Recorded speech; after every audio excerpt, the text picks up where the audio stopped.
Hello? Hello, can you hear Hey, me? yeah. All right, so how you doing? Good. Full disclaimer: I have been drinking a bit, so my good old PBR, my classy, super cheap PBR. Yeah, that's unnecessary, you know. No, I know, and I mean, I was kind of aiming for this to be more off the record kind of thing, but at the same time, I would want it to be recorded, and more than likely you can upload it if you want. All right. All right, so what's going on? What do you want to talk about? So I think that I guess what I'm trying to get at with the emails back and forth, and for background, I guess we can mentioned a talk with Sam Harris and Scott Adams. That's his name, right? The creator of Yes. Dilbert. Yeah. Yeah. So the podcast between them two, Scott Adams being a Trump supporter and Sam Harris obviously not being one, and their kind of interpretations of Trump and what his actions kind of mean. And I do agree that when I was initially emailing you, I kind of got caught up in thinking that Sam Harris is always this kind of logical, kind of focuses on facts and what exactly his sort of interpretation of Trump is not the logical or perfectly logical one. I think he falls in line with that leftist kind of outrage of Trump. He's not 100%, tearing his hair out and opposing every single thing that Trump is doing, but he sees him as a madman. Whereas Scott Adams is more on the side of, wait, you could look at all of his actions and derive a logical, persuasive, strategically good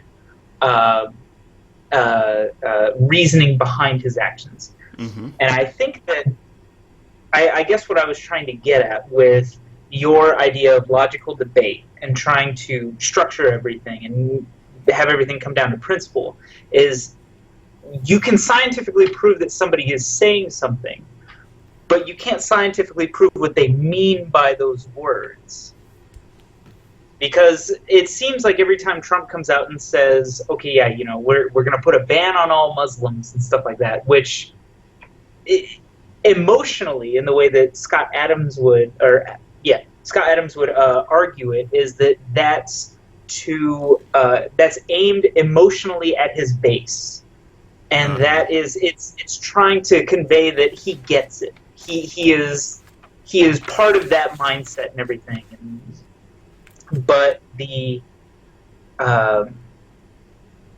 but everybody else seeing that, oh, well, you're specifically telling people not to come into the country based on their religion, that is a horrible thing to do. When you can derive two meanings out of one sentence. And Yeah. I guess that's what I'm getting at, is you can scientifically prove that he said it, but then you have to then follow up like, wait, what exactly did you mean by that? And then you have to then kind of parse out what exactly they're All right. going. All Yeah. right. All right. So first of all, I want to know what you think of Trump. Are you trying to support him? Do you support him? Do you like him? No, I don't. Tell me where you're coming from with this. So it's more of like I do think the outrage is overblown with Trump, but at the same time he's not the most efficient and effective. He's not nearly as efficient or effective as he would like everybody to think that he is. Mm-hmm. But he's not this crazy madman that's gonna burn the country at the end of his presidency and everything. So Okay. somewhere in the middle between the two extremes. Uh-huh. So But I so wouldn't say I lean one way or the other. I'm not leaning that he's crazy and a terrible person and we need to kick him out as soon as possible. And I'm not leaning towards, all right, he's the so greatest which thing ever. of Sam Harris's statements do you disagree with? I mean, don't you can you give me I an would agree that example of where you're not leaning one way or the other on what one specific thing Trump did? you'd have to give me an example. All right. I can't think of one. off the top of my head. All right, so I don't know, uh, like pulling out of the Paris Agreement, right? So do you think that was like a really smart strategic move that he made to where he's going to end up pulling the people on the right towards the center? See again. I would go back to my the.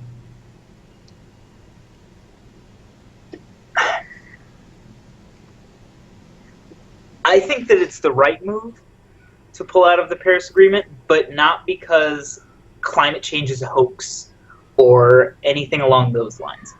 I think that I do agree that, and again, I haven't, looked exactly at every single little fine print detail about the Paris Agreement, but from the Mm-hmm. general consensus that I've gathered is that it puts more restrictions on us versus other countries that don't have as harsh punishments for emitting more CO2. Um, so for us, there is no real benefit, and I see the argument between human jobs and economy versus you know betterment of the world or the environment. So uh, All right, so it's for you're saying that you like the idea of not being part of Paris because it would then impose some restrictions on America, and you think that would be bad for the economy. But do you think that Trump? Let me see. Do you think that this is part of Trump's grand plan? To do you think he's like do you think he built up an entire strategy around this? Okay, so like, what about? He was also talking about setting up a blue team versus red team thing, right? mhm. So they're going to Yeah, that, have two groups of I don't know. scientists to look into Okay. the climate evidence, and then go with whatever they decide. Do you think that's a good idea? Yeah, I would say so, but I think that as long as it's objectively and scientifically based and not, it doesn't devolve into like a, like the doctors that were for cigarettes back in the 60s that were like clearly or 50s and 60s and everything that were clearly biased towards cigarettes because of those type of things, and they're not using objective science to prove it one way or the other. And I think Scott Adams makes a lot of good points as far as climate change, whereas there were a lot of predictions that have been disproven. And but at the same time, that doesn't necessarily mean the entire science is a hoax. So I think it should be taken. But yeah, and he makes a good point as far as okay, let's say CO2 is causing global climate change, it's causing all these problems, but what's the best economic way to solve this problem? Should we all just immediately switch right over to renewable energy?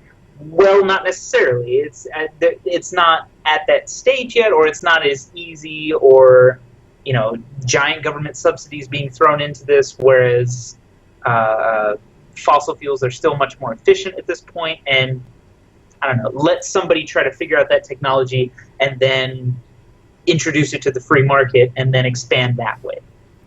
Whereas trying to force a change, I don't know. I don't know if that's necessarily the right way to go. Uh-huh. Okay, so still I'm still trying to understand why it seems like you're strangely obsessed with trying to support Trump or defend what he's doing. Why can't you like support some other random Republican and say that Trump is just too unstable? He's not that intelligent. Do you believe that Trump really is intelligent? Do you? I mean, let me say that a different way. Okay. Okay. So, do you think that Trump successfully implemented a strategy to get support? Do you think that he won the presidency because his strategy was superior to Clinton's? And Just how far, just how much do you agree with Adams, Scott Adams, on that?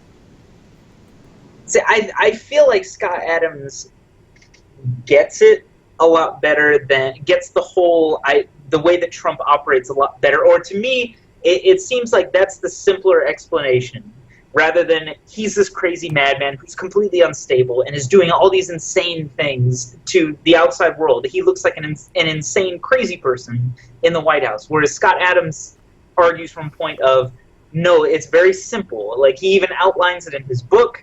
He is doing this strictly as like hitting people with a large offer and then kind of backtracking to make it let people know that he's aiming in that direction. And all of that seems a lot more, but he also does make the caveat of that you can always explain away something in the past. Everybody has their own explanations of why something happened. And to say that Trump is effective, I mean, I feel like him winning the election is proof of that.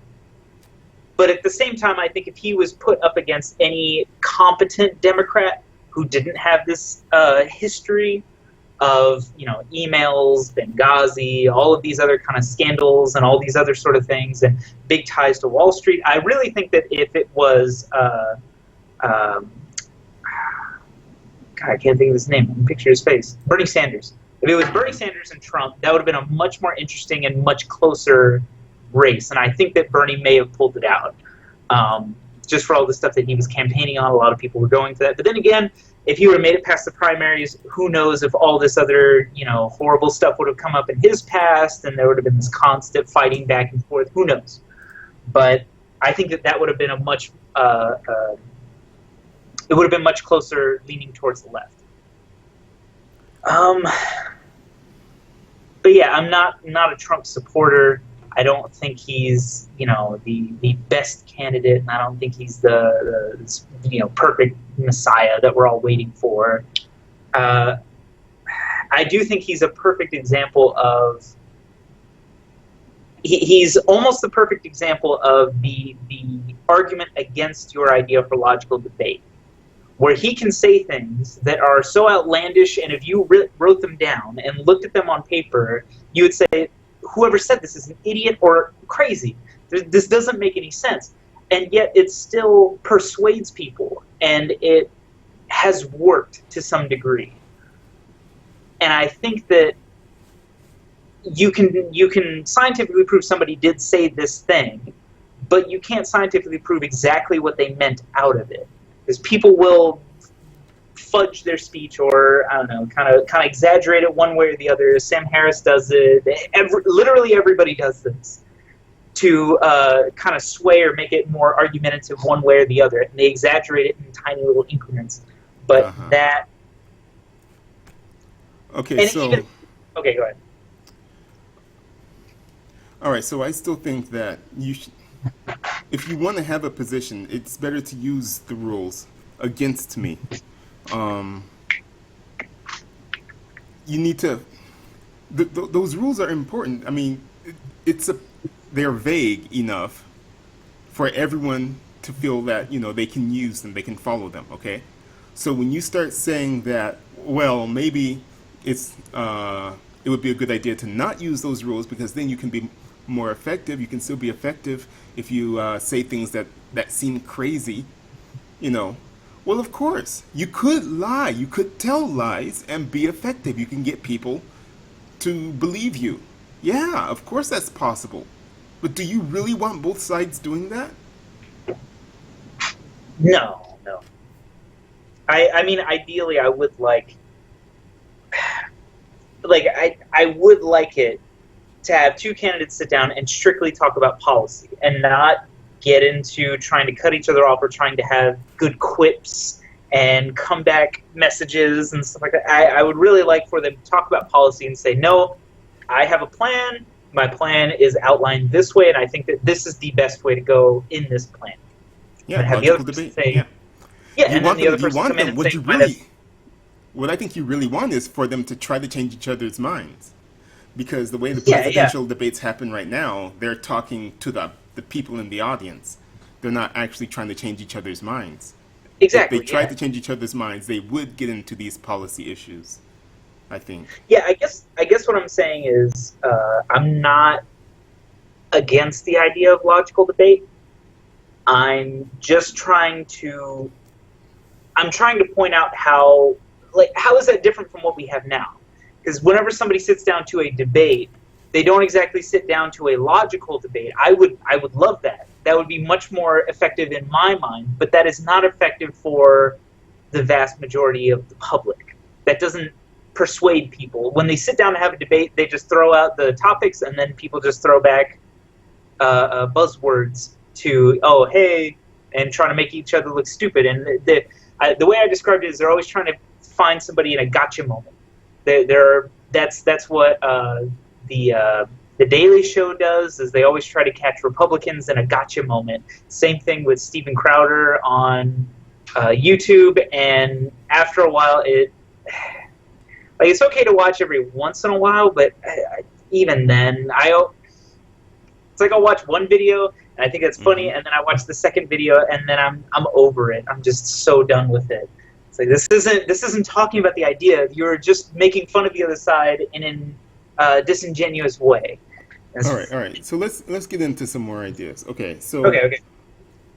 first of all, I think that you're fundamentally understanding what I mean by logical debate, because I know that I've told you about this, the rules several times, and you seem to understand them at first. You nod along, and then you never use them yourself. So I suspect that you actually don't have a grasp of what I mean by that. And I think, like, what I wanted to do was just have you, do some homework by listening to the podcast to some of Sam Harris and try to find a way to argue against what Harris says by pointing out, what parts of the rules he's not following.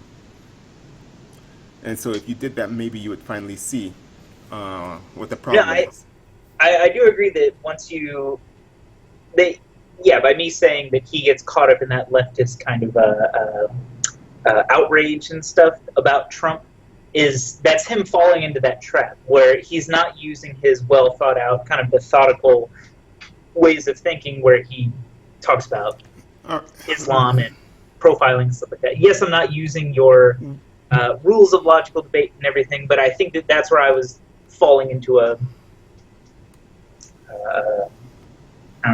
misunderstanding. but how would you want him to argue against Trump? What is the ideal way the logical way in your view of arguing against Trump? See, What would it sound like? that's what I was getting at with the.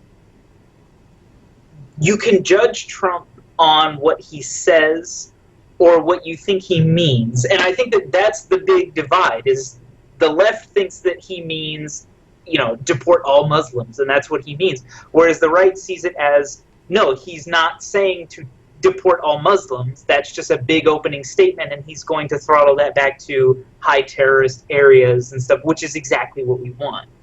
And that's the divide. But he is literally saying deport all Muslims. But the right can see that's not what he means, and the left is outraged by it.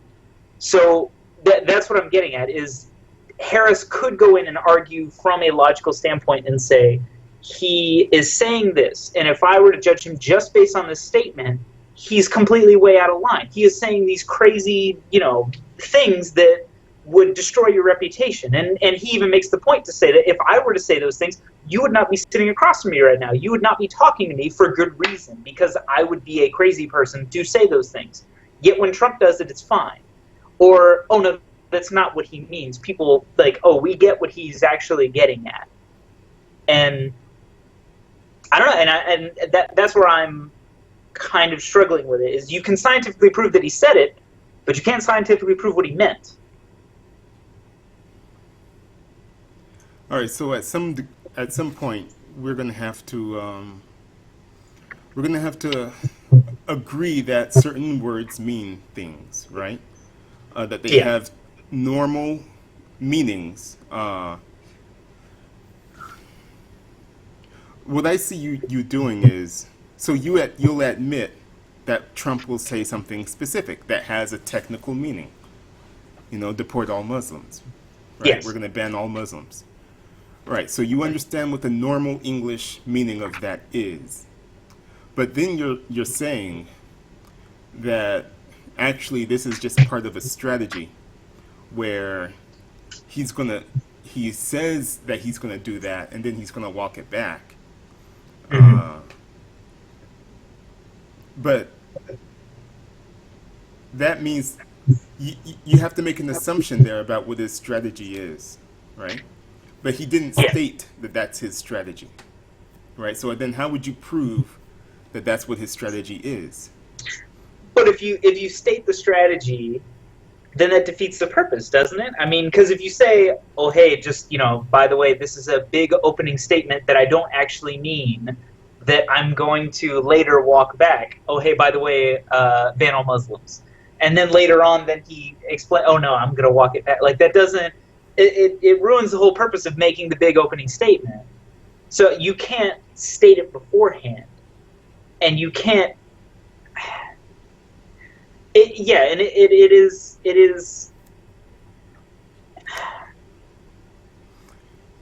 like to logically prove it one way or the other, to say, like, did you actually mean to ban all Muslims? No one's gonna know. Absolutely nobody knows 100% for sure except for Trump. So that's where I'm like I, trying I'm, to logically figure this out.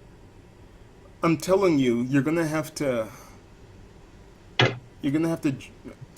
it's not gonna work. If Okay, you're so how trying do to you you're trying to look at it in the best way possible. You're trying to say, well, maybe he said that, and you could take it literally, but maybe like what he really means is this other not so bad thing, and that's the charitable interpretation. So we should.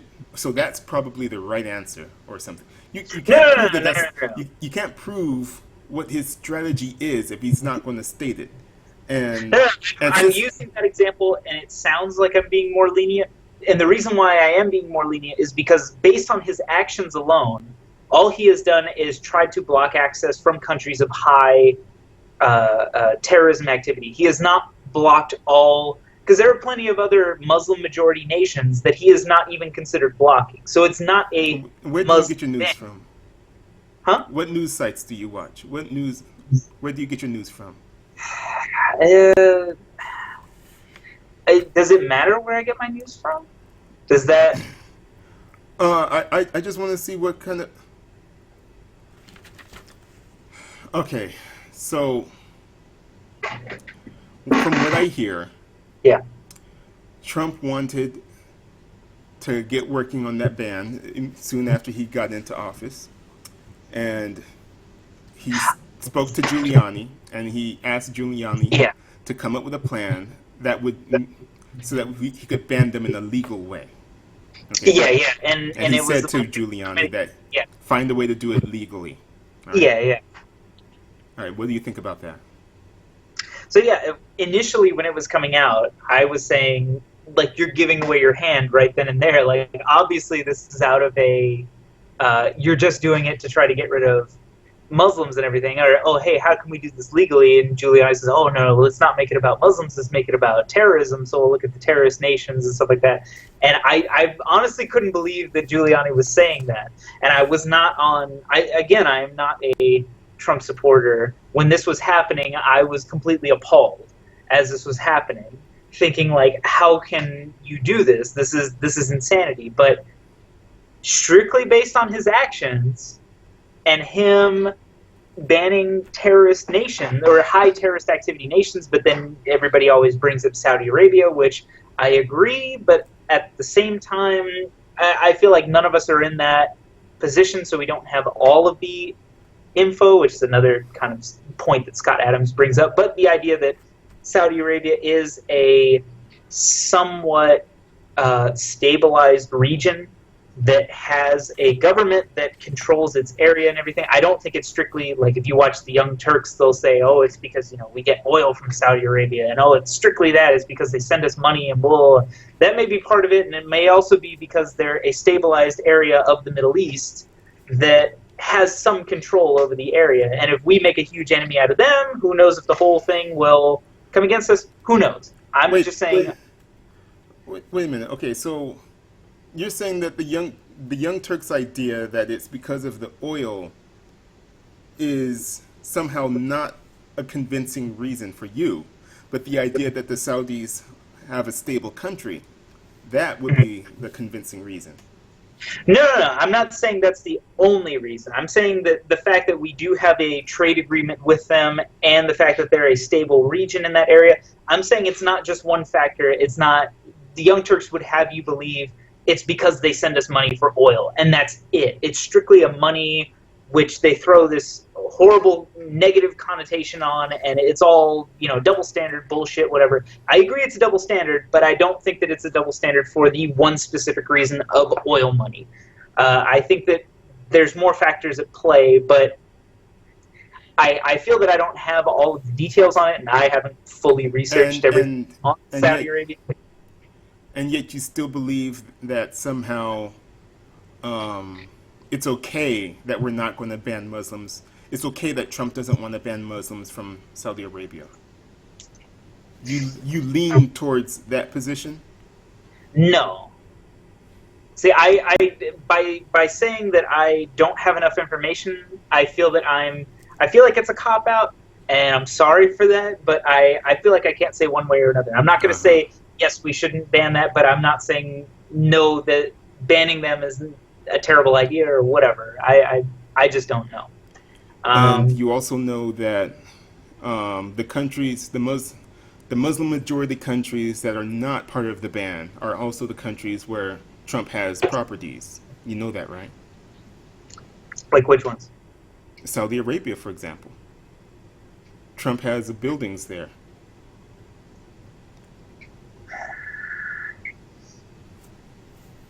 I mean that may be a factor, but Okay. I really don't want to pick a position on Saudi Arabia yet. But mostly everything that I see is a complaint, and this is a problem. And if we're going to ban, high terrorist organizations or terrorist countries and everything, Saudi Arabia should be on that list. Uh,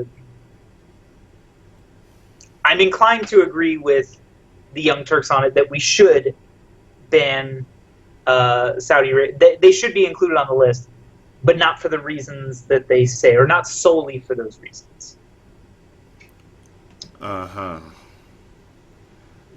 Okay, So so I guess I want to rephrase that. So not, I don't think that the reason we're not banning them is solely for oil.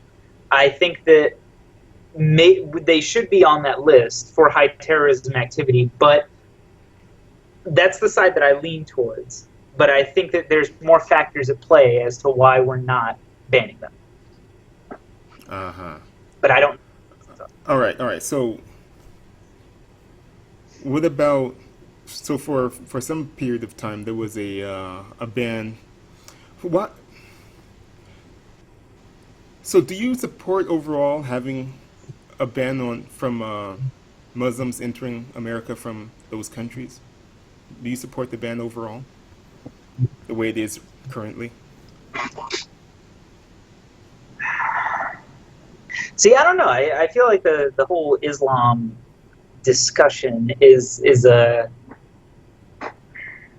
tough one, just because I'm so full disclosure. I am now 100% atheist.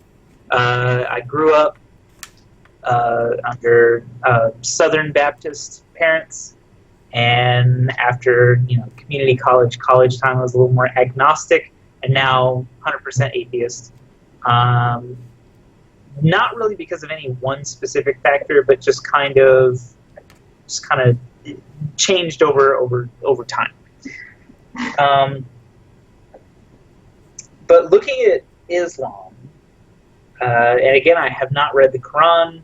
I have not, delved into the hadiths or all of those texts and everything. But from what I understand, it's a lot of uh,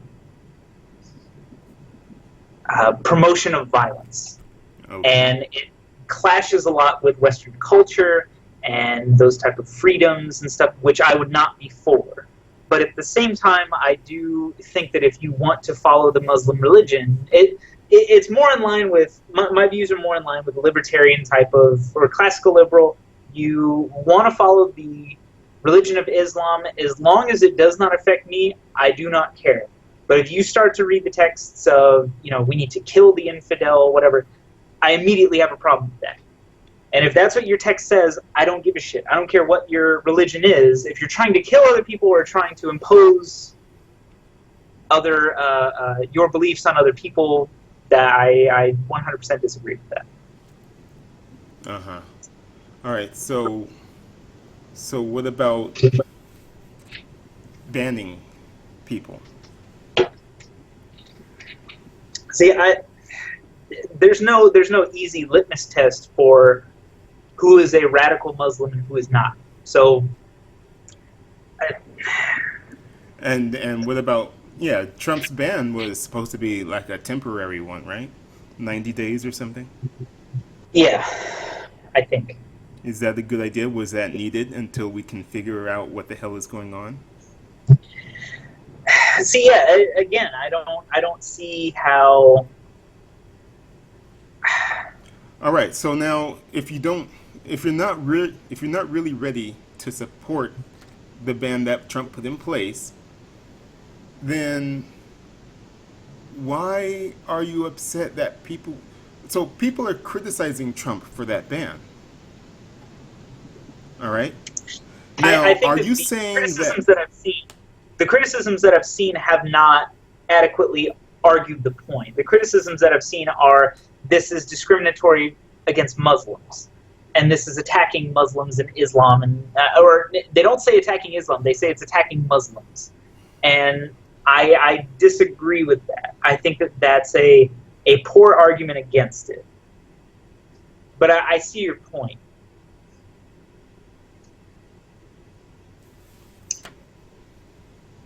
There is something to be said about how poorly thought out his the ban is, right?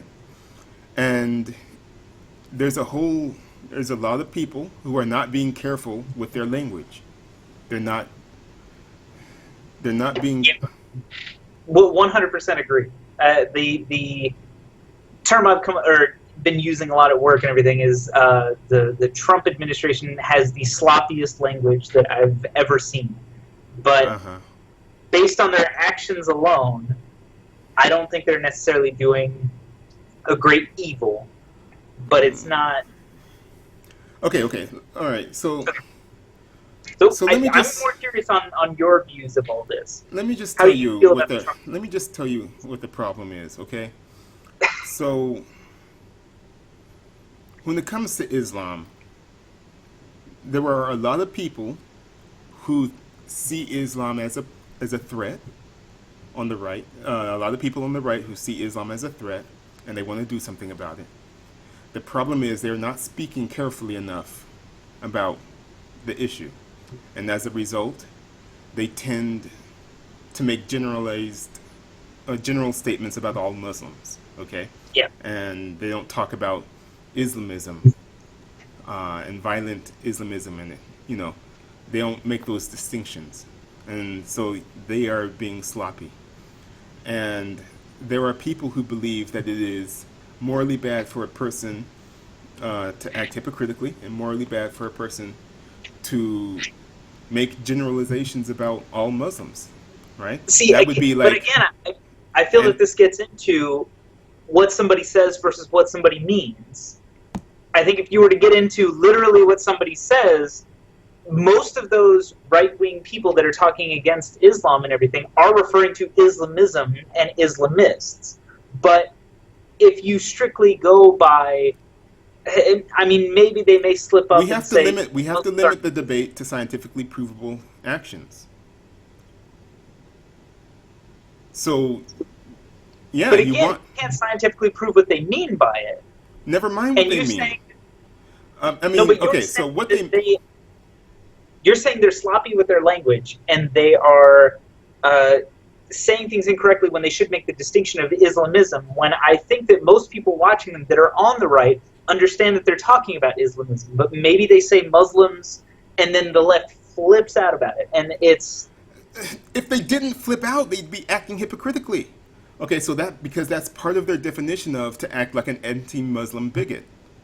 All right. So if there are people who believe it's morally bad for a person to act like an anti-Muslim bigot, and the definition of to act like an anti-Muslim bigot is to make generalizations about all Muslims, then if the left, if the people who hold that view don't criticize them to at least some extent, they would be acting hypocritically.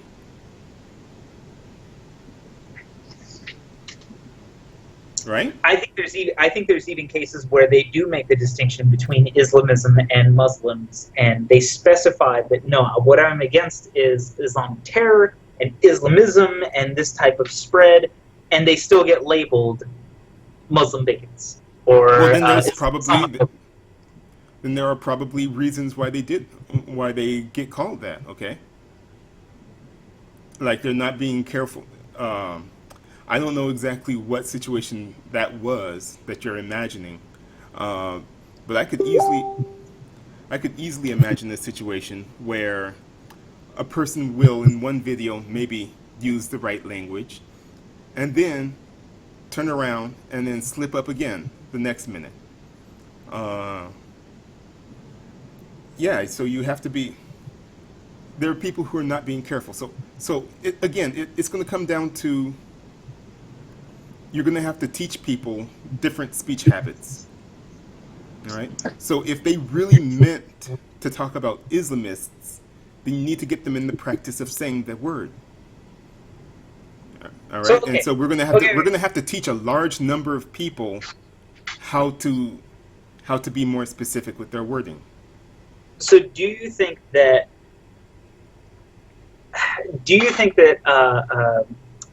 Sam Harris is a bigot towards Muslims? No comment.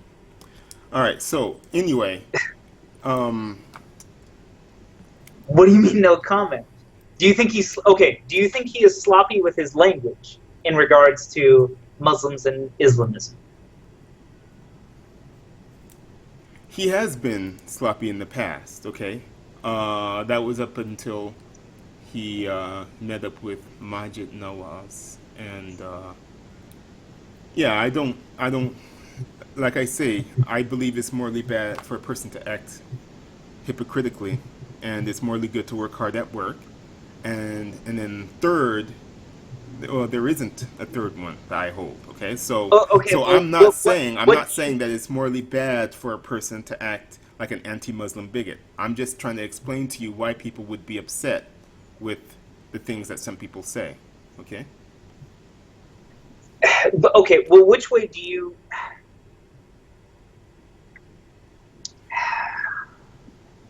So Harris, Okay. he has uh, okay, so ever since he met up with Majid Nawaz, he's been speaking more precisely on this issue, right? But there are Yeah. still a large number of people who follow him because he is willing to speak the truth about Islam's, quote unquote. But those people, his followers, are not, um, they're not speaking like him. They don't speak like him, you know? And Uh, that's a problem. Okay, and then there's also the question of when those if those people are following Harris and they're being sloppier with their language, and Harris does nothing to distance himself from them. He does not. He's willing to accept their money. He's willing to, you know, he's willing to praise his audience a lot. He doesn't call them out, you know, and so it looks like he's has a coalition along with them. All right, so that's how it can look to outsiders. mhm.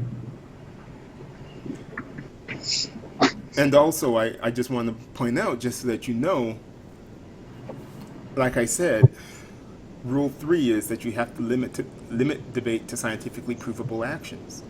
All right. So when a person says something, it has a normal meaning that we've already agreed to. Okay, and you're saying, well, maybe that statement is part of a secret strategy that he must not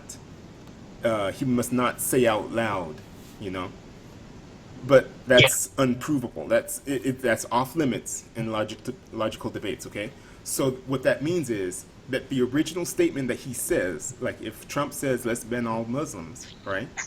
Hmm. Because Islam is violent or whatever, and he's generalizing about all Muslims in that statement that we can prove he said, okay, and so the people who believe it's morally bad to act like an anti-Muslim bigot must criticize that to some degree, all right.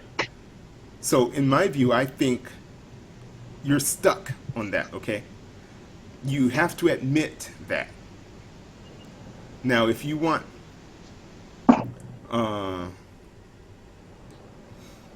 you could try to criticize them for criticizing Trump too too much for that, but I don't see how you can.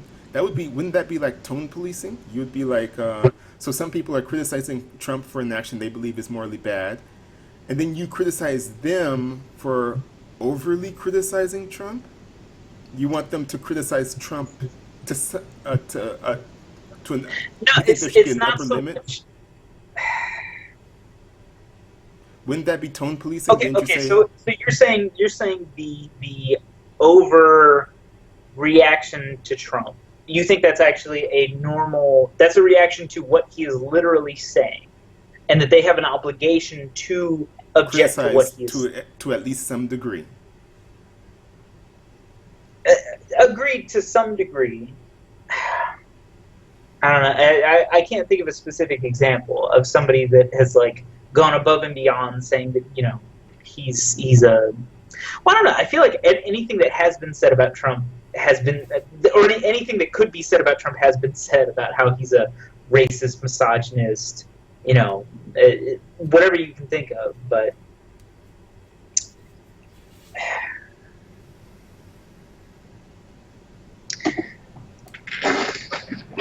Okay, so but then that guess takes. I see what you're saying. All right, so then you can see that people who believe anti-Muslim bigotry is morally bad. You can see why they must criticize him to some degree for that.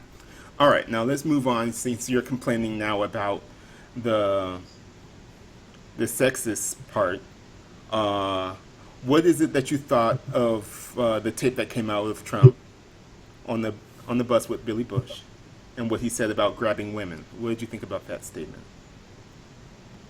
Well, this was the lead up to the election. So during that, I was completely on the left. Uh, Completely thought Hillary was going to take it and everything. No big deal. I thought it was. I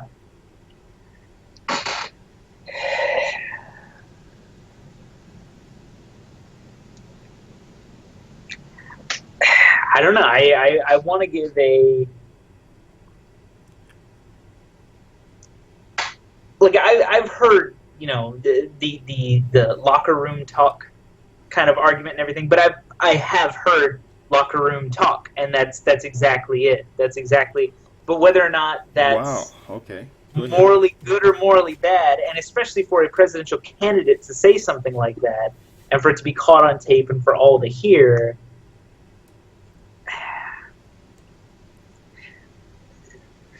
I don't want to take a stance either way on whether or not that's morally bad or morally good.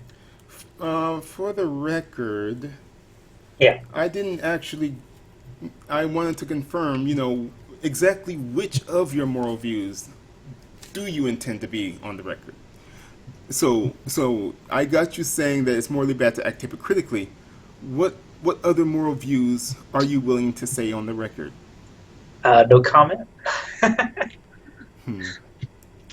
uh, no, I guess. I mean, I don't have any that I want to set 100%. I like the idea of this to be more of just hashing out views, hashing out and poking holes in each other's ideas and arguments and everything.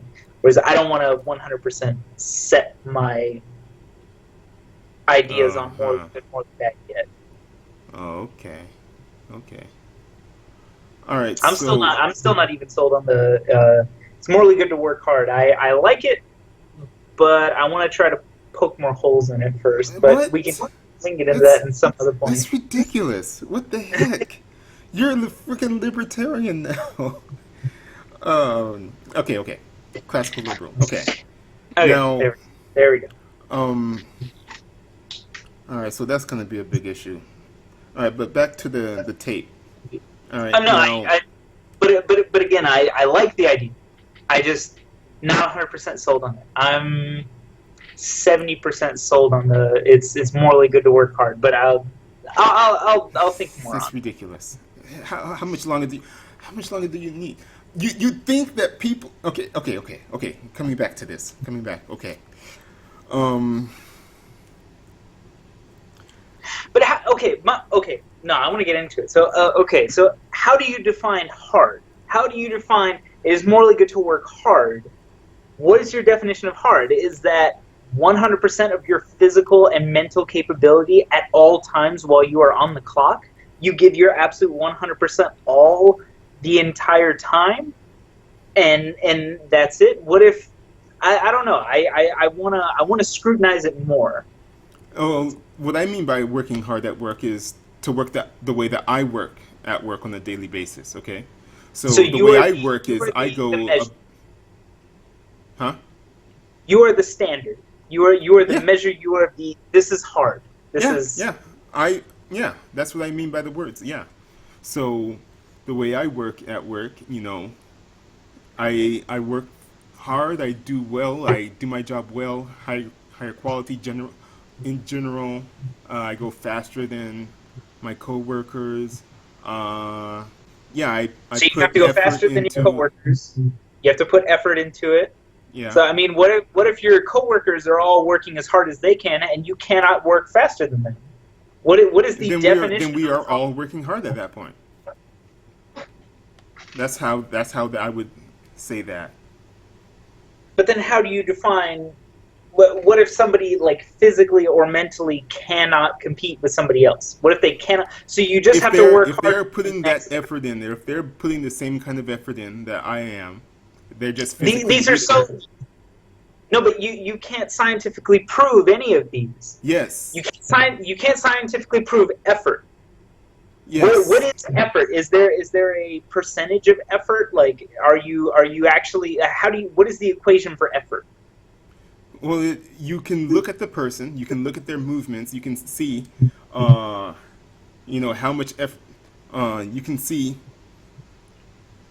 Just look at them for a little bit. You can see if they're doing a good job, if they're going at a fast clip, if they're doing their best. You can tell these kinds of things. All right. And then what I'm Yeah. saying is that when they're putting in the amount of effort that I tend to put in on a daily basis, then yeah, that counts as working hard. As long as they're not wasting time and stuff. Okay. So, and then again, you have to define what wasting time is and everything. But before we get into that, so you could say by looking at somebody, you could determine how hard they can work. Is that what you're saying? By looking at them and Well, looking they at might. their current pace and stuff like that, you could determine, okay, I can see, like, is this person working hard or not? You can just kind of look at somebody, you can tell if they're working If they're hard. yeah, you could watch them. I mean, if you're able to watch them for a bit, you can find out what their physical limits are. Yeah, pretty much. Yeah. So what if you see, a big bodybuilder looking guy who is in fantastic shape and everything, but he is constantly working out outside of work. And when he comes into work, he is physically drained because of how much time and effort he's putting into all that, and he works slower than the next guy, even though he is more physically fit, looks more stronger, and whatever. Or let's say they have some sort of like hypothyroidism or something like that that kind of lowers their metabolism and stamina and physical movement and being. That is by it's slower. So how do you define that? If you can't just look at a person, see how fast they're moving, and say you could go a little bit faster. because that's subjective too. Like, are you going to be the authority on who works hard? What if somebody else looks at you and says, you know what, you're not working hard enough, you could work harder, I think you could work harder? Who's the authority on that? I am. So So, okay, so okay, you are hold on, above hold all on. the authority. So, look, it is provable. It's scientifically provable. All right. Um, so you're talking about the body. You were talking about the bodybuilder example. Yeah, Yeah, I would say that that person should save their energy for work. It's but who are like you to tell them what they do outside of Chris work? Mann. Chris Mann. Okay, it's morally good to work hard at work. Okay, not necessarily at the gym. All right. When you're working at work, you're helping the customers of the company. All right, and the harder you work at work, the better the better it is for for the customers, right? And if everyone at work works as hard as if they all work hard, then the world would be a better place, right? Okay, what if there are circumstances outside of your control to where you have to stay up super, super late, you don't get the right amount of sleep, you come into work the next day, you work, but at a much slower pace due to you being tired due to unforeseen circumstances? Are you committing a morally bad action? It's morally good to work hard. If you're not working hard, that doesn't necessarily mean you're doing something morally bad. So then why work harder? Because it's morally good. Because if everyone worked hard, it would be better for society. But it's not morally bad to not work hard. Right. So there's no punishment for it. So you can work the bare minimum, and that's not morally bad. That's okay. You can do You the could, the yeah, you could do that, but I encourage going above the bare minimum. okay. So you're okay. This I might agree with. If it's morally good to work hard, you believe that there should be incentives to work harder. It should be Ah, encouraged and it should be good to work harder. But if you are working the bare minimum and you are working the average, whatever, that is acceptable and not necessarily morally bad. But if you work good or if you work harder, that is morally good and should therefore be encouraged. rewarded or incentivized, Yeah, encouraged. I don't know how I don't like the word incentivize you're bringing in here, but encourage. Yeah, I encourage people to work hard at work by saying stuff like work hard at work. All right. Okay, then I'm totally for. I am in complete agreement with you that it is morally good to work hard at work, but it is not morally bad to Not do the work bare hard. minimum. Which, again, I would agree with you that working harder at work. That's okay. I don't see any contradiction in that. I don't see any holes in that. Okay. I will agree with you. All right. Now don't let me rush you. Okay. If you want to take more time to think of, you still drinking alcohol? Okay. Yeah, Anyway, hell, definitely. goodness, that's unnecessary. If fewer people drank alcohol, the world would be a better place, wouldn't it? No, no, I completely disagree. Oh my The world would God. be a miserable place. Oh my goodness. Uh, people act. You're gonna lose your. Okay. All right. Okay. So we were talking about the tape. I was Um, in the now brain cell Trump. days. No. Okay. So Trump said that, and you're saying that you heard quote unquote locker room talk. Okay. And Okay. you know that. So that implies that you've heard men talking about um, sexual assault, right? Is that what it means? You've heard men Okay. talking about assaulting women? Okay. Let's define sexual assault. How do you define sexual assault? An I have unwanted advance? I have no definition in the normal definition is unwanted, but I'd say that that's not scientifically provable. I would agree. I would say that, if it's unwanted, I'm against it. If it's wanted, who cares? They're having a good time. But how would you prove it scientifically?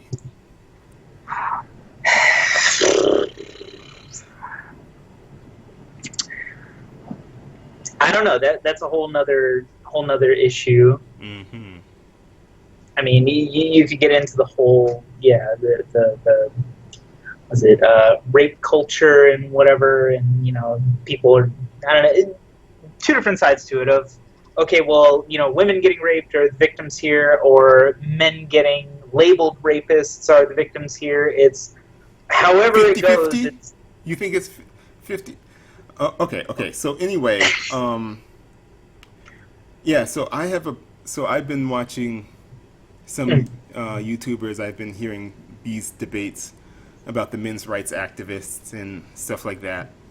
And yeah, there are things that people are saying that I can see why they would be problematic. Things that men yeah. are saying, right?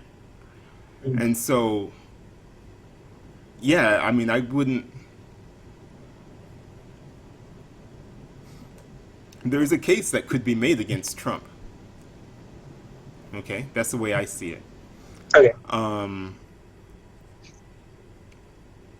I mean, are you? Would you? You when you refer to people accusing Trump of being a sexist, you said it as if that's obviously untrue or something. You were dismissing those claims. Is that what you were trying to do? Do you dismiss such claims? Well, does that prove 100% that he is a sexist? Can you scientifically prove that Trump is a sexist? All right, let's change it to. All right, so if we're talking about like for we're t- you know women have come out and accused him and they're filing lawsuits against him for what he's done. So it seems like it may be part of a pattern where Is he's filing a lawsuit, uh, is that a conviction? See, okay, this was another thing that we kind of got into at work about Bill O'Reilly and his whole him losing his show because his advertisers were kind of pressured or not pressured. I don't know, but they were kind of in a awkward situation of to whether or not they're supporting a sexual harasser. And there were all these women that were coming out that were saying that yeah he did these things, and they were filing these lawsuits against him, but none of them ended in a conviction. And I, on principle, I feel that if you are convicted of it, that's one thing. But at no point did he have a conviction. He completely settled out of court on each occasion. And yes, it was for a giant sum of money, but again, that's a settlement. That means that there was no conviction. He is not a sexual harasser, but at the same time, he is giving money to this person to say, okay, well, there was something here, and I don't want to drag this out for many years, or he totally did it and doesn't want to drag it out for several years and just wants to pay them to keep them quiet. But it is no definitive proof either way. But then his advertisers are then pressured to say, oh, you know what, we don't want to support a sexual harasser. We want to, wash our hands of this, which again, that is 100% in their right to do as advertisers. They can pull advertising and advertise wherever they want.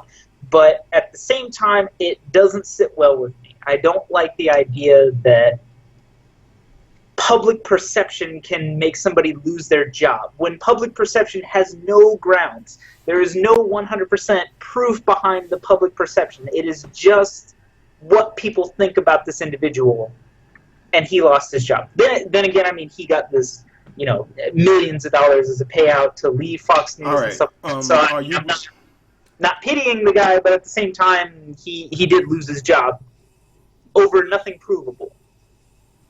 all right? So did anyone do some? Did anyone do anything morally bad in that case? None of it is scientifically provable. Okay, so who is? Let me see. All right, so let's talk about sexual assault. Okay, so let's have a definition of to commit sexual assault is when a person uh, when when the person grabs someone without their previous consent. They without consent. All right. Okay. Now, if a person has that kind of, if someone thinks that that's morally bad, that would mean that Trump implied that he did or does morally bad things. So on that tape, it implied that Trump actually did morally bad things to women. Okay. Okay, and so if they're going to criticize Trump for that, I mean, they would need to criticize Trump to some extent, to some degree, right? Yeah. Okay, so But again, but I would argue that like it's not.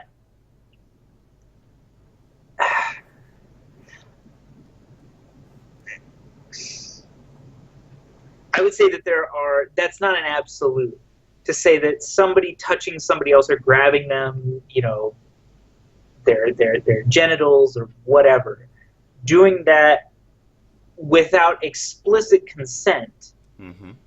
to where the person physically says you have 100% permission to touch my genitals, like that's I don't think that is necessary. So to say that that's an absolute, I don't think that you can say one way or another. If you were to say that you need explicit consent in every single situation, and then Trump to say, oh yeah, you just go up and grab them and everything, then I would say that there is no contradiction there. But you would then have to say absolutely everybody has to give 100% explicit verbal consent every single time that they want their genitals touched. Wow, it's like you're reading my mind. All right, go Well, ahead. but yeah, but and I don't think that That's what it's logical, right? no, yeah, That's exactly where I'm basically going to end up going. Okay, because my hand's being forced. All right, by the men's rights activists. All right, there is a way okay.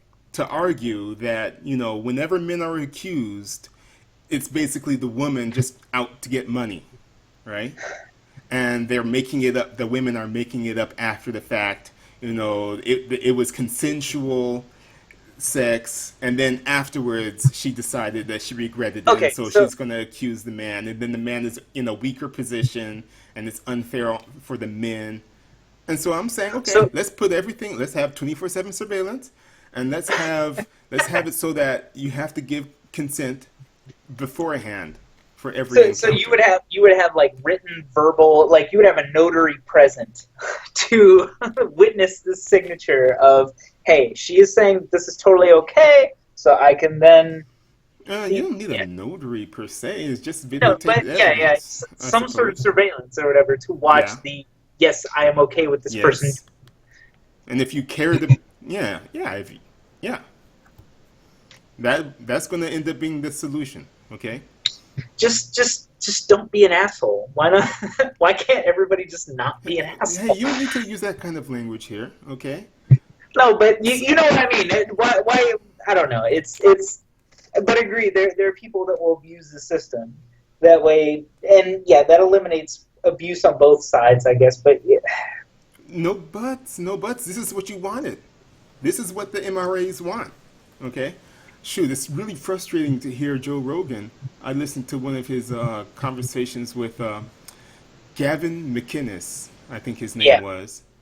And it was just amazing the kinds of things they were talking about. They basically made it as if actually the people on the left, they're just ruining sex because they're going to make all of these borderline rape sex, they're going to make that all illegal. And the people on the left are stupid, sex to the point of, oh, it could almost be considered rape. That's fun, and they're going to ruin it for us. It's crazy. And in order to fight against that, there's really no choice but for me to say, yeah, you're going to have it on tape, and consent has to be given beforehand. See, now you're shaking your head for some reason. Now, go ahead and explain using logic. Okay, so you can't. Now, so Hold on, that hold gets on, rid of hold the sexism issue. on. Okay, so we talked about the anti-Muslim Wait, wait, wait, bigotry angle of wait, Trump wait, and the wait, wait, sexist. whoa, whoa, whoa, hold on, hold Go on, hold ahead. on. So going back to the written explicit consent.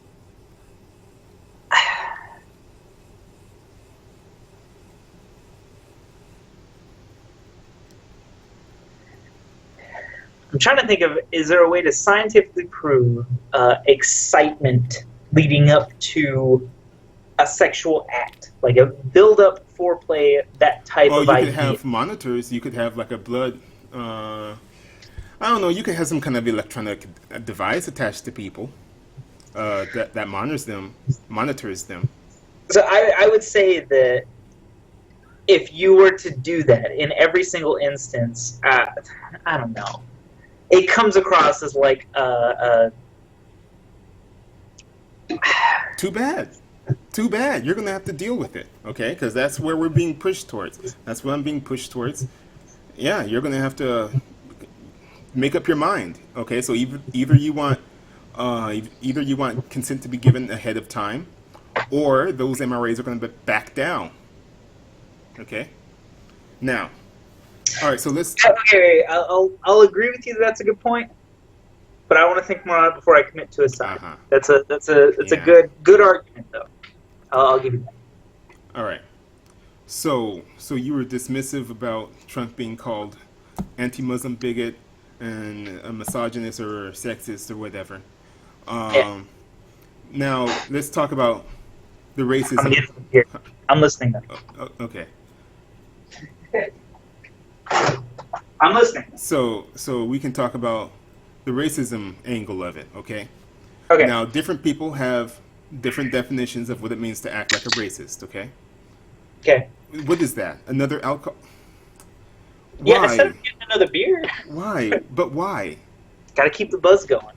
This is ridiculous. This This is is good. This ridiculous. is good. Are you saying that you cannot do this sober? No, Wouldn't you I be able can't. to think It's just better without it? I don't know. I feel like this has been flowing a lot better. I've been making better points. Maybe it's just this is my second try at it, but I don't know. Maybe I need to drink more often. Oh my god. It would. Oh my god. Are Okay. you triggered?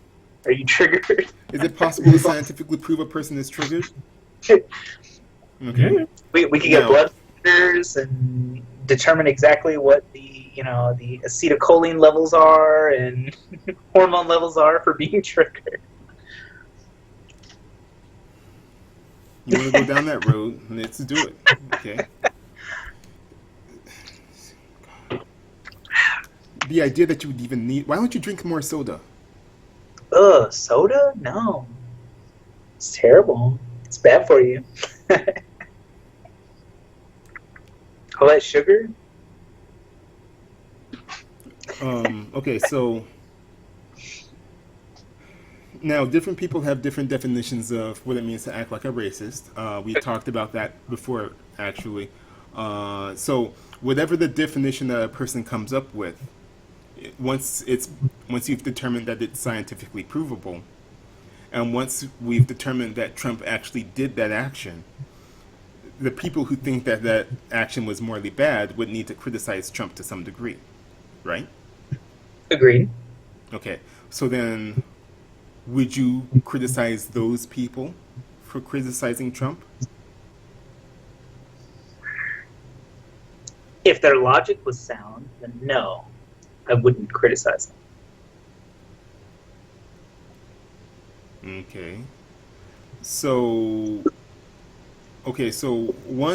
so if someone has a definition of what it means to act like a racist, Mm-hmm. and we've proven that their definition is scientifically provable, Trump actually Okay. did the action, and they actually criticized Trump for that, and they called him a racist.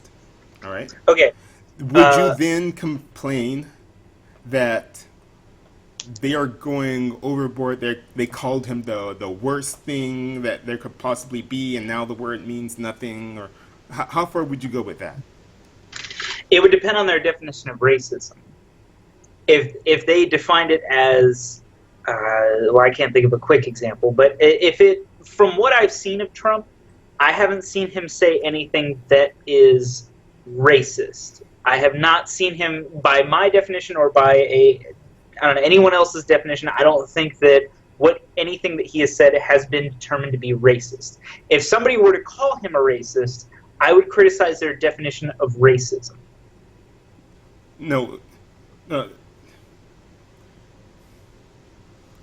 how would you say that? Okay, okay. What I want you to You'd have say, to give me a specific yeah. example of what. I Yeah, mean, somebody's. what I would want you to say, if you were to see a stranger on the street, refer to Trump as a racist or call him a racist, what I would Yeah. want you to say is it possible to scientifically prove a person is acting like a racist? Or what is your definition of to act like a racist? That's what I would want you to say. You have to ask the question. That would be the first step. You see? Isn't that what I was saying? That I would criticize their definition of No, what? don't criticize. Well, okay, Criticizing well, implies that they okay, did something morally bad. okay, sorry. So by criticize their definition, I'm saying first I would define what their definition of a racist is, and then I would then criticize it because I don't believe that anything that Trump has said could be defined as racist. Wait a minute now. Once you've asked someone what their definition is, you need to make sure that that definition is scientifically provable. And then you can ask, if Trump really did it, or if there's evidence that Trump actually did that action. Okay, well, I'm and then implying in all their of that. definition, and then in their definition, you need to think in Yeah. terms of their definition. Then you determine, okay, so if Trump actually did that in their definition, then Trump would then be acting like a racist, right? Okay, I'm Now, implying all of that. That if somebody were to call Trump a racist, I would immediately ask them, okay, well, what is your definition of racism? What specific action has he taken that it falls in your definition of racism? And then I would then attack and criticize their definition of it because I don't believe Trump to be a racist based okay, on anything that I've seen him say. I all right. wait. So What do basically, you're saying that your definition is going to differ from their definition. Okay? So you're saying that once you learn what their definition is, and even if you can see that in fact Trump does meet their definition of it, you would then start debating over why their definition is not the right one to have. So you would be saying that, yeah, their definition of the word is wrong or not the correct one, not the best one to use. So then yeah. you would want them to switch their word usage. You would have a different definition of Trump's action in that case. So you would Yeah. word it differently, okay? So, Yes. like for example, um, Trump has this habit of saying, like when he's talking about blacks, he'll say the blacks. When he's talking about Hispanics, he'll say the Hispanics, right? So he has that habit, and normal people these days don't talk like that. That's more of I think, an old-fashioned way of saying things, right? And so to some people, that's kind of a clue about the way he thinks. All right, so that could be part of a person's definition of what it means to act like a racist. All right, now then you then would come along and say, wait a minute, that alone, no, that does not fit my definition of to act like a racist. Okay, Okay. so you could say that. You could say what that is speaking of racial groups, preceding the race or ethnic group with the word the. Okay, so you would say that that's what Trump did. Okay, and so Yeah. in your definition, that would not be acting like a racist. That would simply be preceding racial groups' names with the word the. Yeah. Right? Yeah. And then So then you would admit that Trump did that thing. But then the next step is, do you think that, like, would you say that that would be morally bad for a person to do? To say the blacks or the Yes. Hispanic, Yes.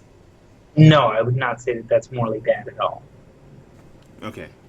So yeah, so that's where you would then disagree with the person. You would be able to debate them on that. Um, yeah, you would be able to say that that thing that the person, so the person is calling him a racist, saying he's acting like a racist. You could say, Yeah, yeah, wait a minute, the thing that Trump did was not actually morally bad in that case. Okay. agreed. But I want you to know that that's why people would be saying something like that. And another example is when he was at the campaign, he was on the campaign at one of his rallies. He said, "Where's my African American?" See, there he is. There's my African American, or something like that, right?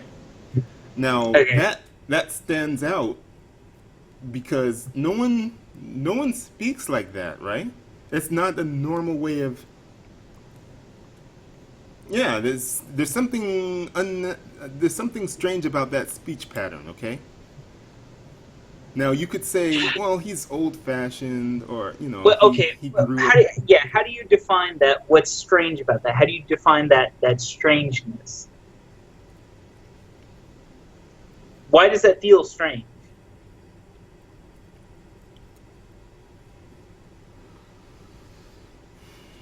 All right.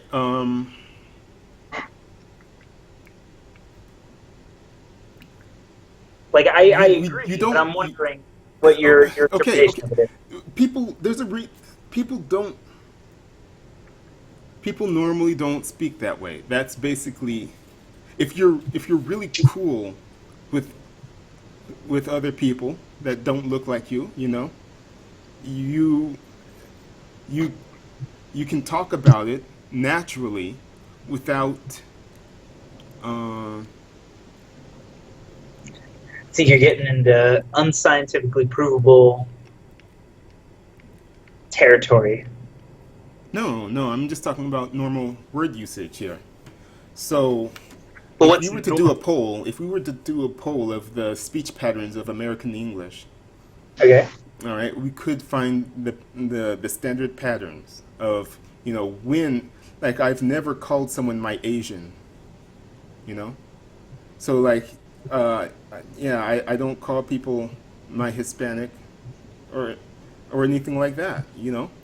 Now I could say my Hispanic friend, right?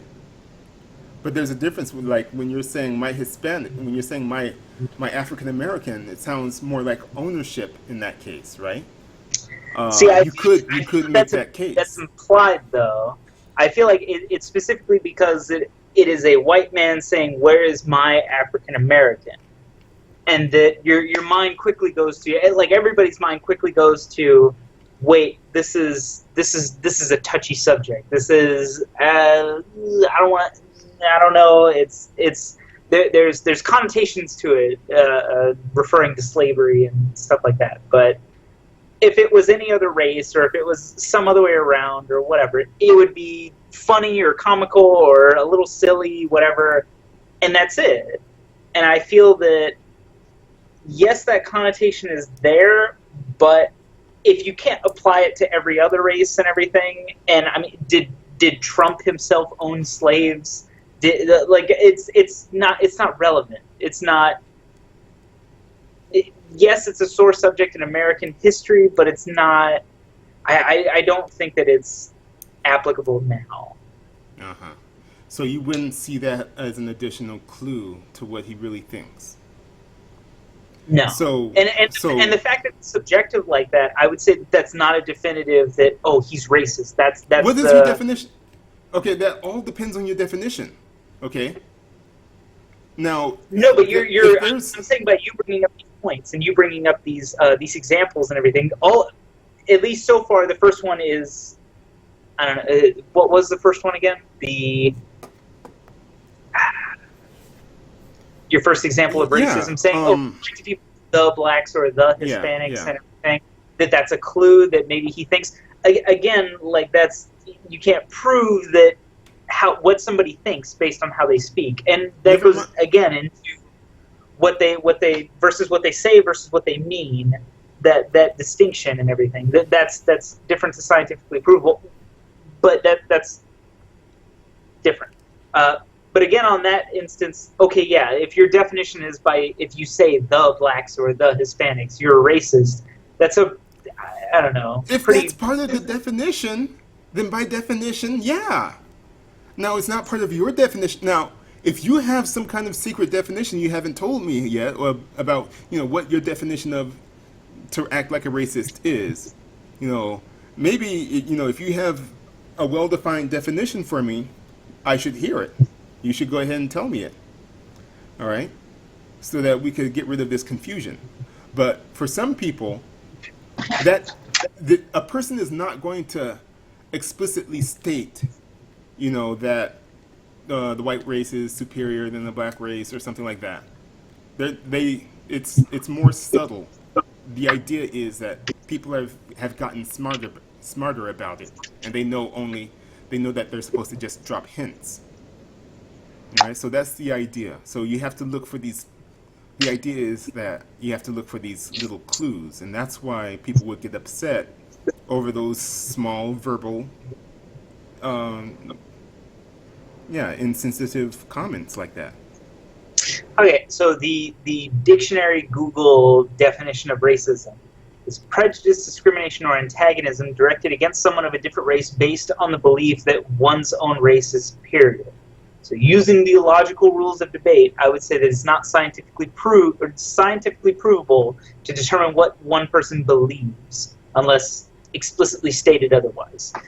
So, to say 100% certainty that somebody believes that their race is superior to others through their actions, that's a very, very difficult thing to prove. And I think that's Yeah. So with I don't that know. definition, yeah, with that definition, uh, yeah, I'd say that that's not a provable action using that specific definition you just said. Okay. Because it included that it's based on the belief, whatever. The beliefs are not scientifically provable unless explicitly stated. Agreed. So are you? But some people do have definitions that are based on scientifically provable human actions.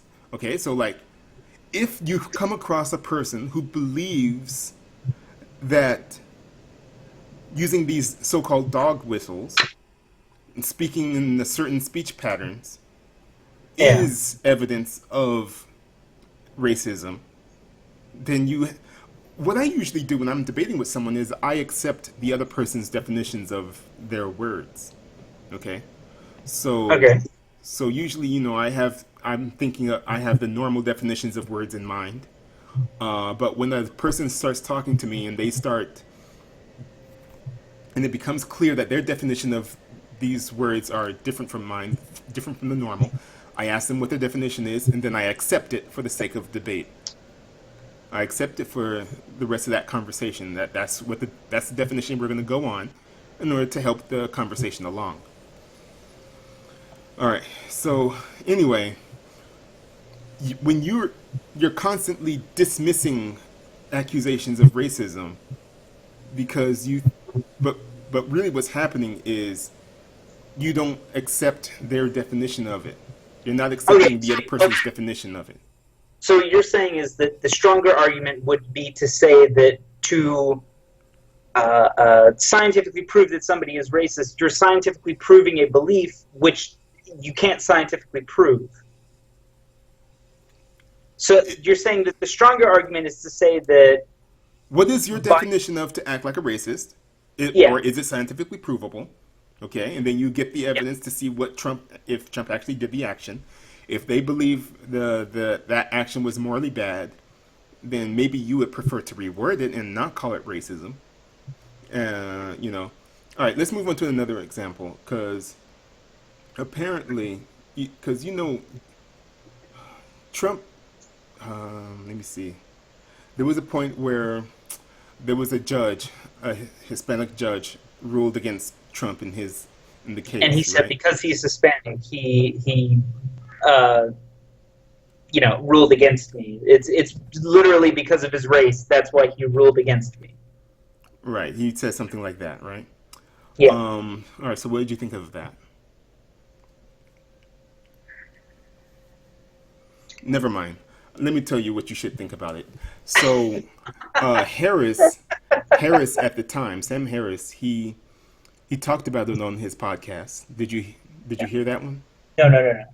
All right. So basically, what Harris did was he kind of explained away.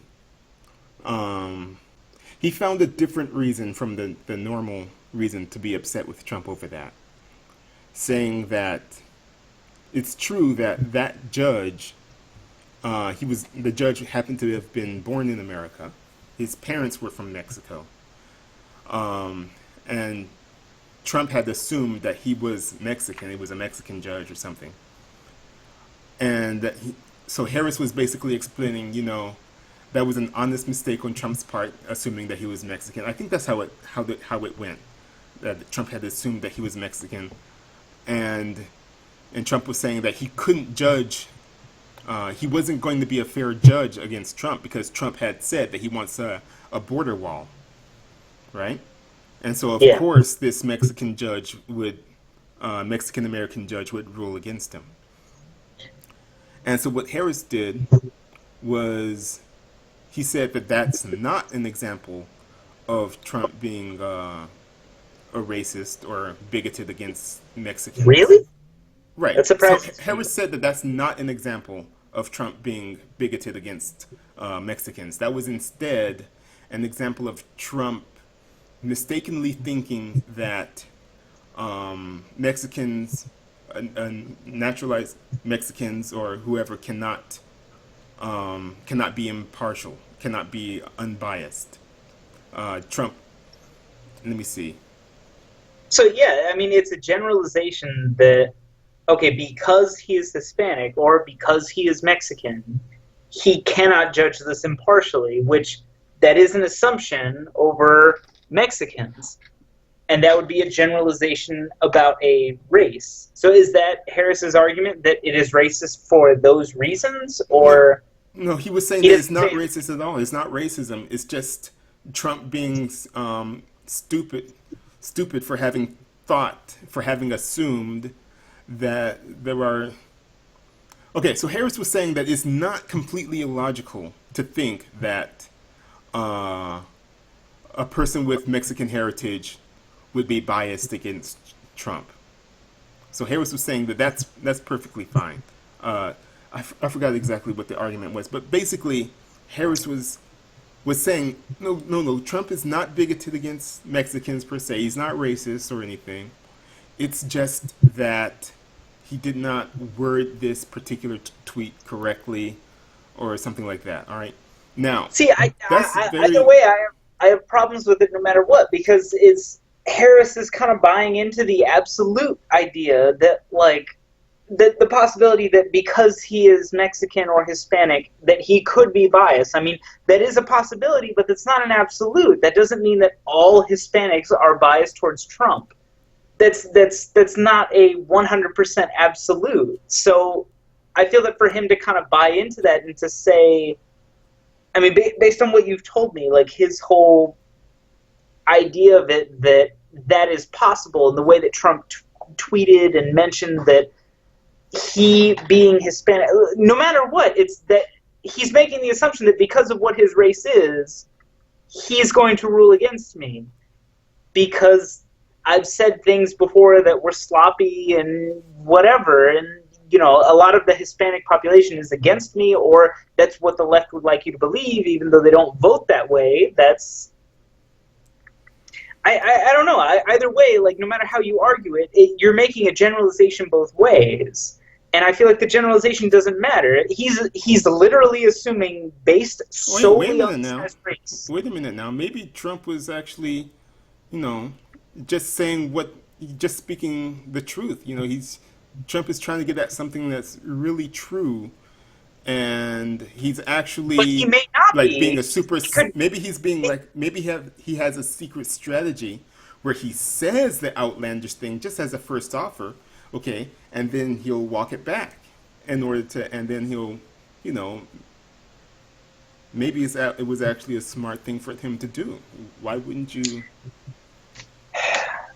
See, on this issue alone, it literally fits the definition of a generalization Uh huh. of this guy is Hispanic.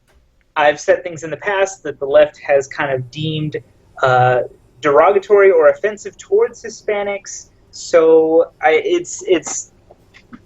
it's not a surprise that Hispanics don't like me, but to assume that this guy is one of those Hispanics is a generalization. All right. All right. So Yeah. So I it does seem strange that you're. And it does seem strange that in this case, in this one case, you think that the criticisms of Trump were somehow fair. All right. yeah, So I feel that I don't see the strategic benefit of him making a tweet saying that, oh, him making that generalization. But I guess at the same time, it is kind of in line with his emotional base, and that's what his base thinks. So he thinks, hey, you know what? Who cares about this guy? We're just kind of, who cares? right. And write him off basically, so that way his base will still support him rather than saying, oh, you know what? This guy has a point. Because yeah, Scott Adams makes the other point saying that he cannot back down. He's in a situation or in a position to where he cannot back down, because if he backs down on one thing, then he's expected to back down on other things, and he can't do that. So he absolutely has to be opposing to all views against him. So,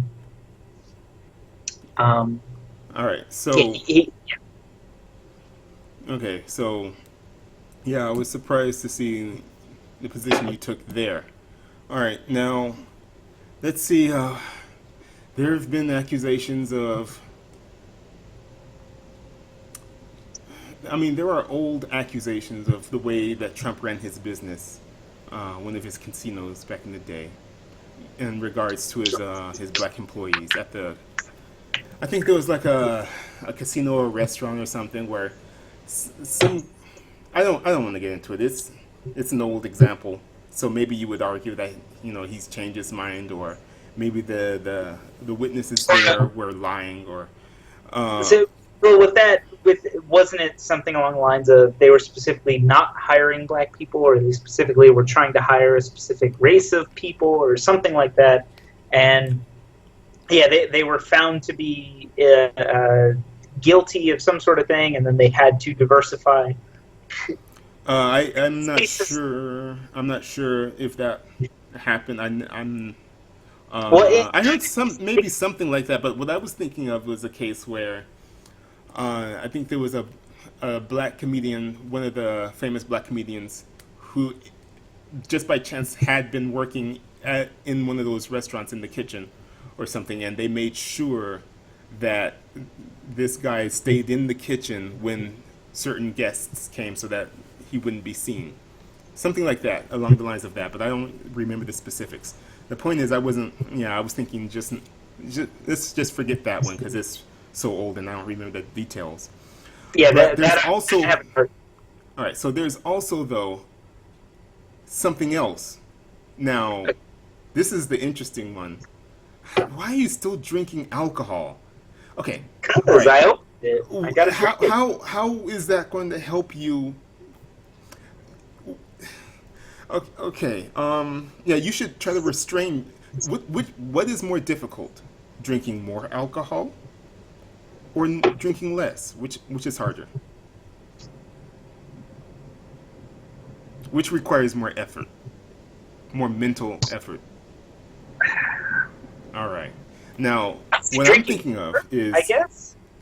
Sam Harris on his podcast, after Okay. all of the backflip, after all of the, I'm going to call it apologetics in favor of Trump. He's apologizing for Trump, saying that actually Trump is not some kind of racist, bigoted, sexist, whatever. He explains away all of it and still finds other reasons to criticize Trump, right? For being Okay. stupid or an idiot. All right. So for after all of that, and I'm not saying that Harris did something morally bad. I'm not implying that Harris did something morally bad.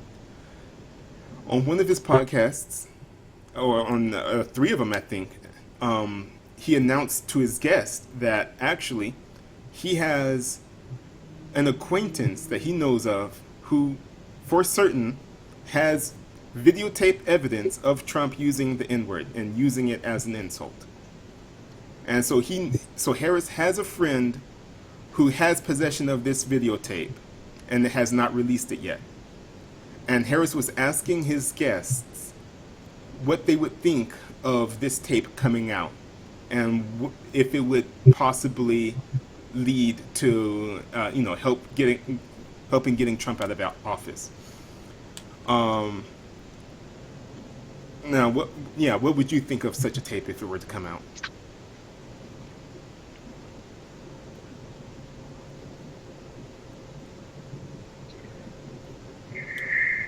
And he's specifically using it in the form of an insult. It's not Yeah, that's the idea. Yes. Yeah.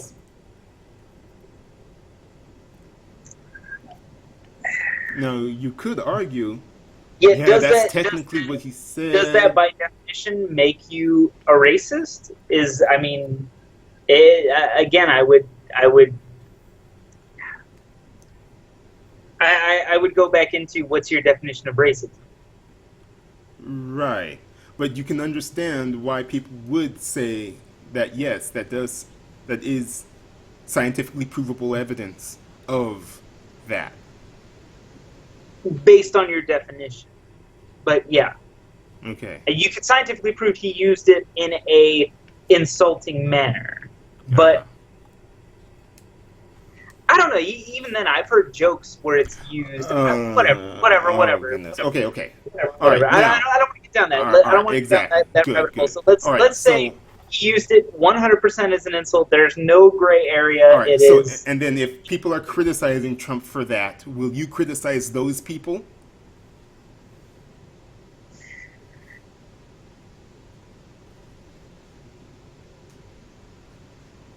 I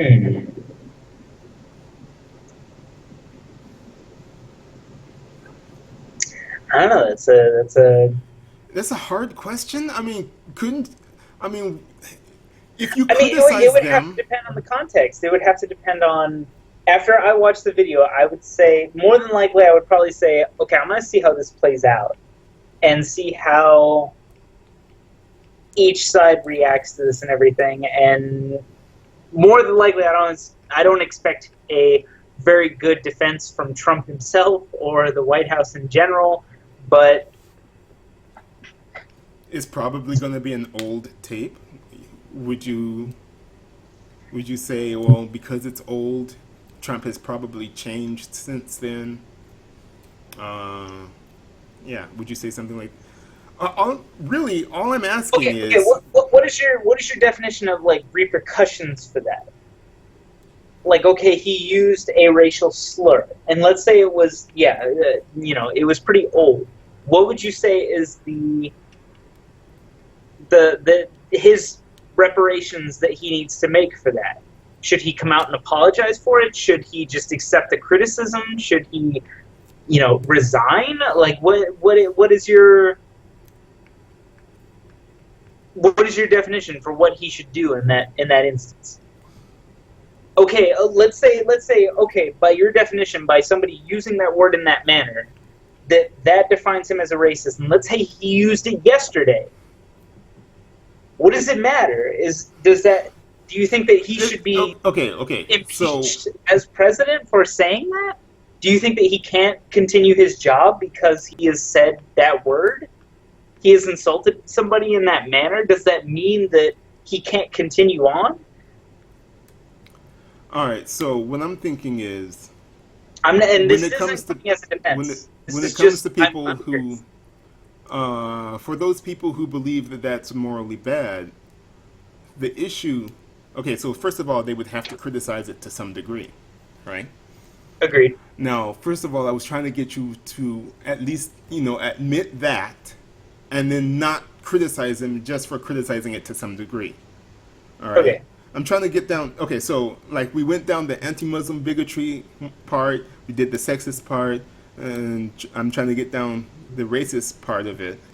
Trying to get you to admit that people, once they've decided something is morally bad, they are obligated to criticize it to some degree. And I'm trying to get you to stop from criticizing those people. Okay. Okay. So that's basically where I'm trying to Yeah, get yeah, you to and, go. All right. yeah, and I'm not a. As soon as I hear criticism of an action, it 100% depends on the criticism. It is not okay. Somebody does a thing, and somebody disagrees with that, and they're criticizing it, and I immediately criticize them because this initial action isn't wrong. I don't think that's what's happening. It's more what the criticism entails and what they believe is incorrect. I will then look at, okay, how are they defining this is incorrect and stuff like that. And that's where my criticism falls under. It's not the fact that, oh, somebody did something that I don't deem morally bad or morally good, and then somebody else criticized it, oh, they're in the wrong because I don't believe it's morally bad or morally good. I think that their definitions, first I question their definitions, but yeah. All right. So yeah, what I'm thinking is you could try to claim that they're doing it out of proportion. They're criticizing Trump out of proportion. Um, but wouldn't wouldn't that be tone policing?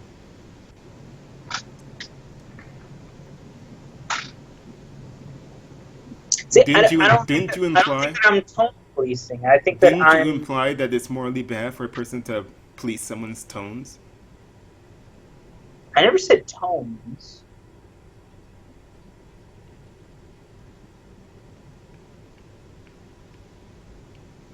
Hmm. All right. So um all right. So Okay, basically, okay, wait, wait. I think criticism is healthy on all sides. So I think criticism of both sides is very necessary, and I think that criticism all around is a good thing. Healthy, good, constructive criticism of everything is necessary.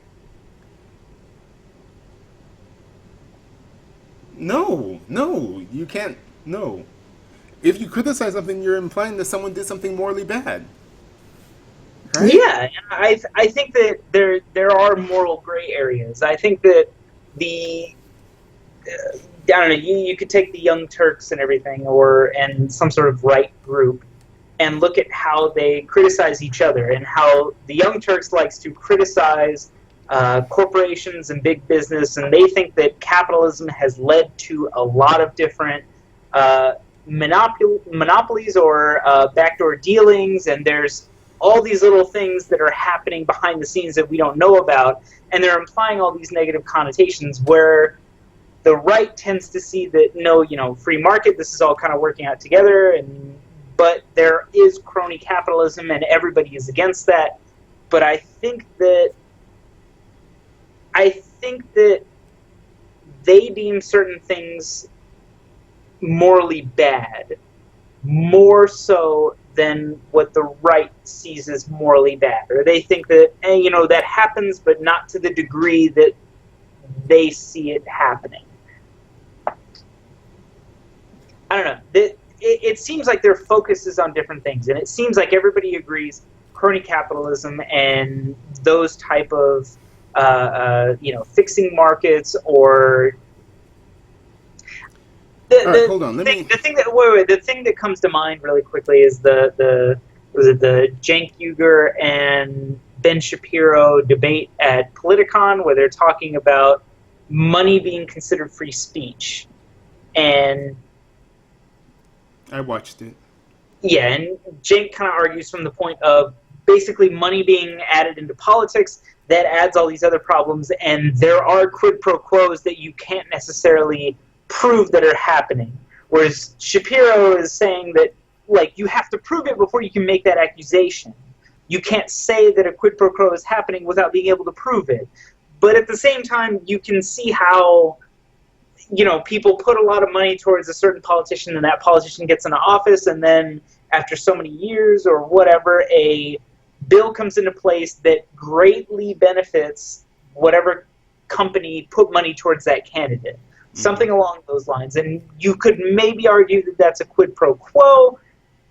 So from Cenk's point of view, quid pro quos are bad. From Shapiro's point of view, quid pro quos are bad, but Cenk thinks that those happen more often with money in politics.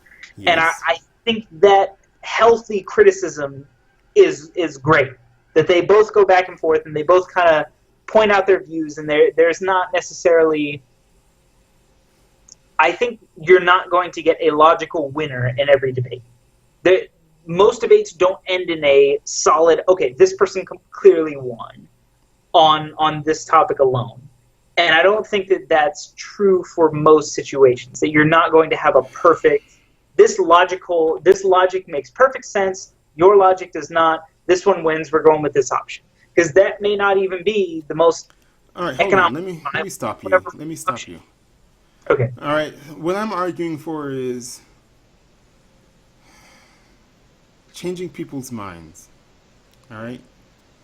Okay. Now, to some extent, Cenk, Uyghur, and Ben Shapiro were trying to change each other's minds. Maybe. But, yeah, it wasn't explicit that they were trying to do that. They were trying to, talk to... There was some talking to the audience. The audience was booing or cheering. Yeah. What I'm aiming for is getting people to try to change the other person's mind, and then once the other person's mind is changed, that's the goal has been reached. Okay, so I'm not necessarily going to call that person the winner or the loser. The goal is to change the person's mind, not to win, per se, unless you want to call changing the person's mind winning, which is just going to be misleading. All right, now earlier you were saying that criticism back and forth, criticism of everything is good. And that's really a confusing kind of statement to make. If you want to say you want people to debate in a more healthy way, then that's what I've been arguing for in the first place. Okay, agreed. And I think that there's a healthy amount of criticism. But yeah, then I would have to go into defining what healthy amount is. And I do think that there's got to be a certain point where, like, okay, we can stop criticizing this idea. It's been proven logically sound. This is the right way to go. That constant criticism is not necessary, but I do think that every idea. So I think our definitions of criticism is different. Your definition of criticism is if you find something logically fallible within the idea, then it deserves to be criticized. But if you can't find anything logically wrong with it, then it deserves no criticism. Is that what you're saying?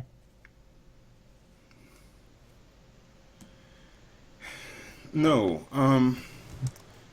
Okay, so when I'm imagining criticism, I'm imagining that person A performed an action that person B believes is morally bad. So person B will criticize person A by saying, "You did a morally bad action. You're a bad.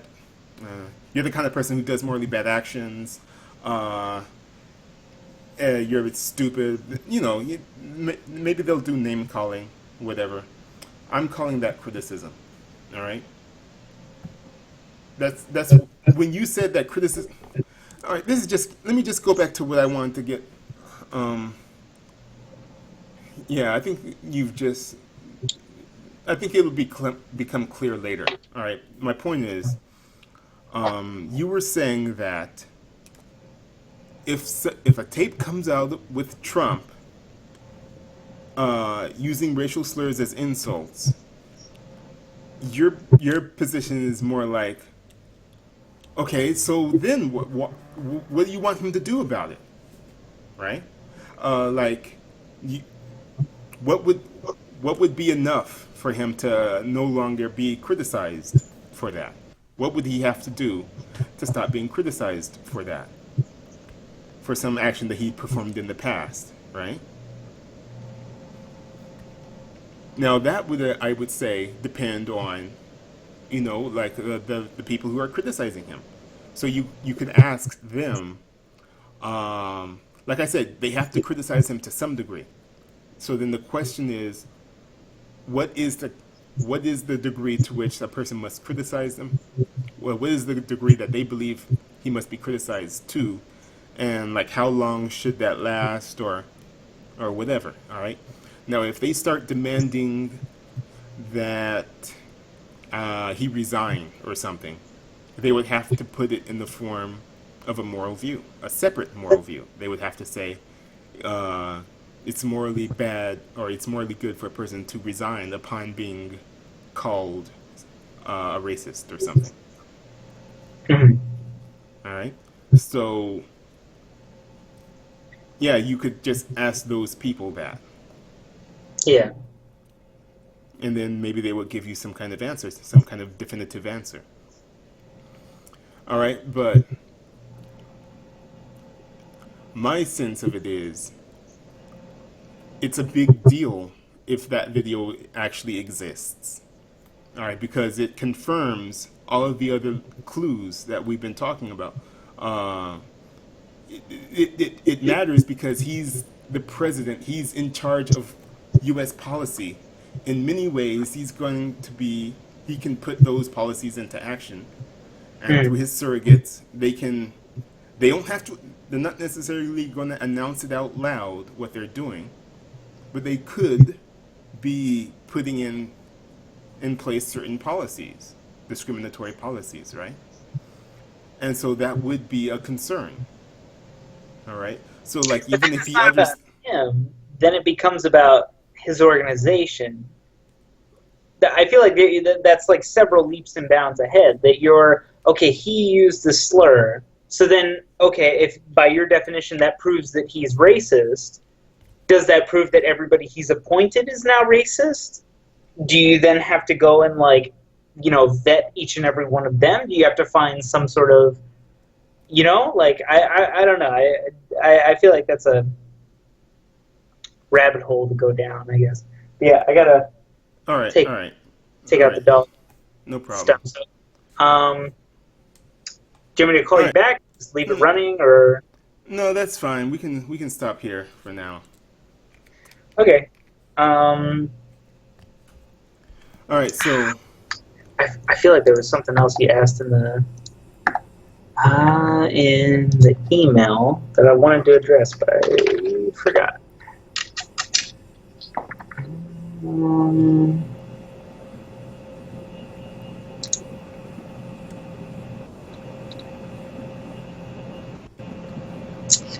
um,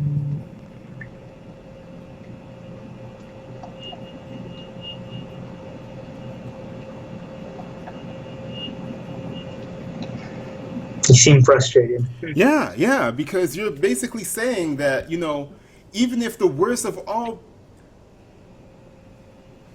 even if we had a smoking gun, you'd be like, oh, why criticize him? He's not gonna do anything about it. There's no point in him.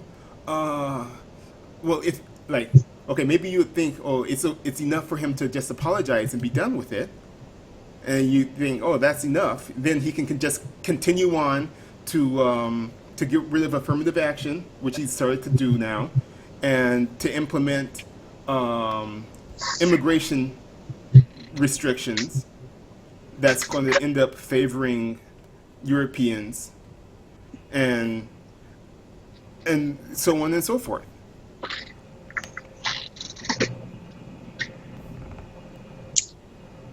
But is that by definition racist? Like I see how that comes across as like a Trump apologist, and I don't think that those are good enough grounds to criticize him on.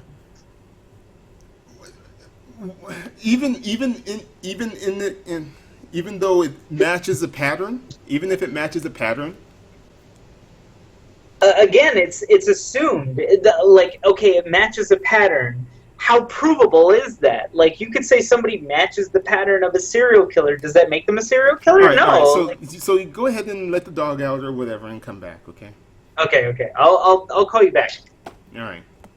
All Bye. right. Bye.